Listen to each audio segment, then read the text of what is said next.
Alright, today I'm going to be talking about the coolest cars that Mitsubishi created and sold in the United States. They didn't create them in the United States, but they were sold in the United States. Some of these cars I think were sold in the or created in the United States actually.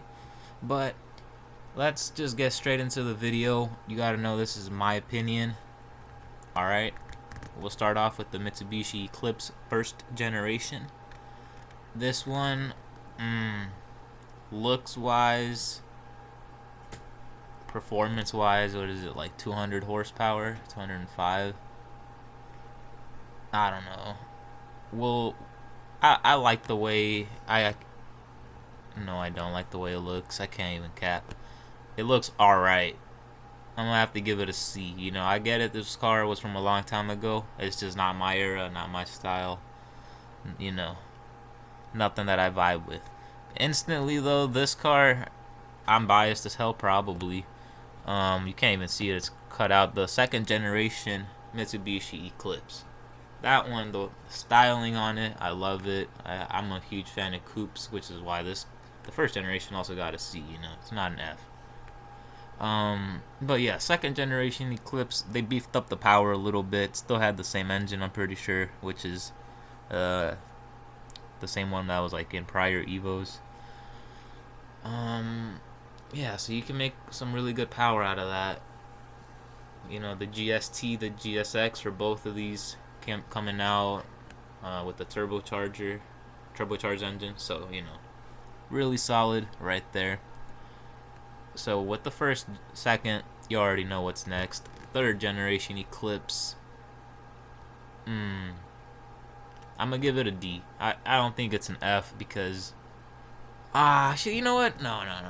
Let me take that back. Oops. No. Let me take that back. I give it a C. No disrespect. You know, it's definitely not as good looking as the second generation was. They kind of backtracked on coolness. They also backtracked on coolness by giving it no more all-wheel drive, no more turbocharged 4-cylinder. They gave it a V6 with the same amount of power stock for stock, but it wasn't able to make way more power like the second generation Eclipse was, you know. So looks wise though, it's solid. Like I said, not as much as the second. Not much to say there. This one, most of you guys will probably put it in the same category, I would assume. In my opinion, just because I own it and I'm a bandwagon. Call me a hater. Call me whatever. Call me whatever.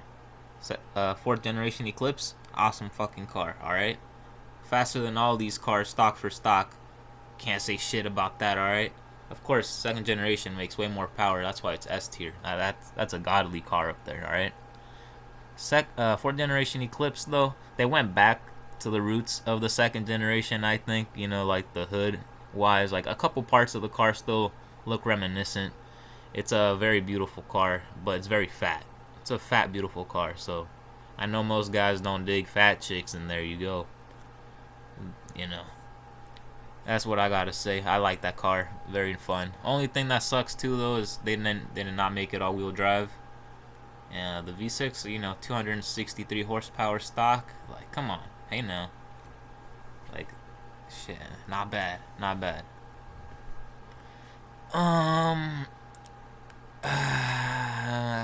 We'll just get right onto it. F tier. You can't see that, but that's technically the fifth generation, I guess. If you could call it that. The Eclipse Cross, we're gonna give that an F. To put it into perspective real quick, I give this trash can, I give that a D tier. Gotta put it over the Eclipse Cross. I would rather ride on a pile of fucking garbage than ride this pile of fucking garbage.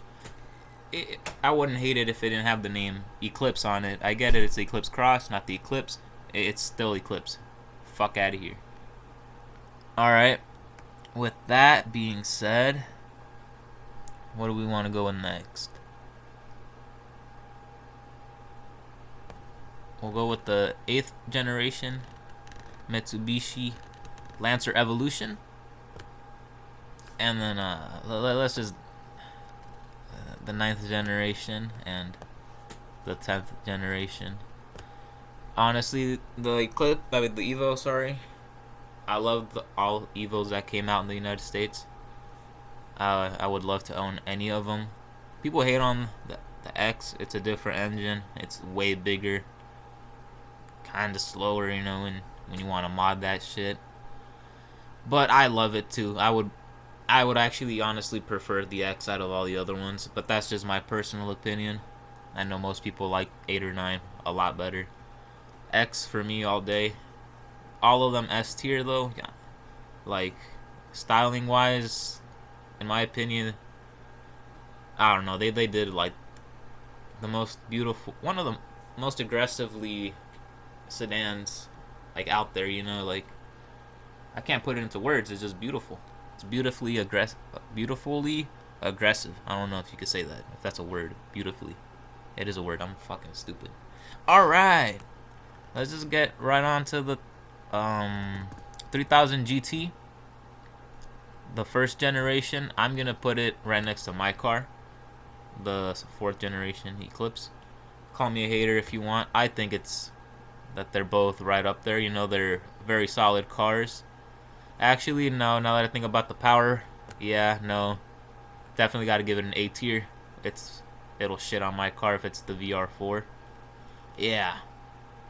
Nothing much to say there. So let's just go to. I made this like a 2nd generation thing because here's where it didn't have pop-up headlights anymore.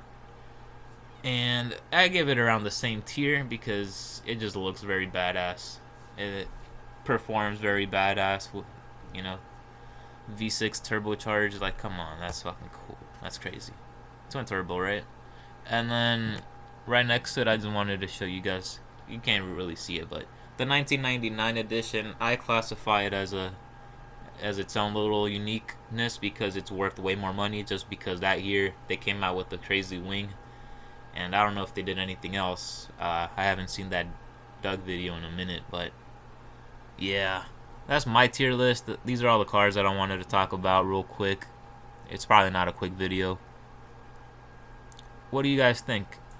Where would you guys put these cars? I'm really curious to know about the 4th generation Eclipse. I put it on B. Where would you guys put it? Would you guys put it C, D? Definitely not F, because that means it would be comparable to the Cross, which, come on. Alright, let me know.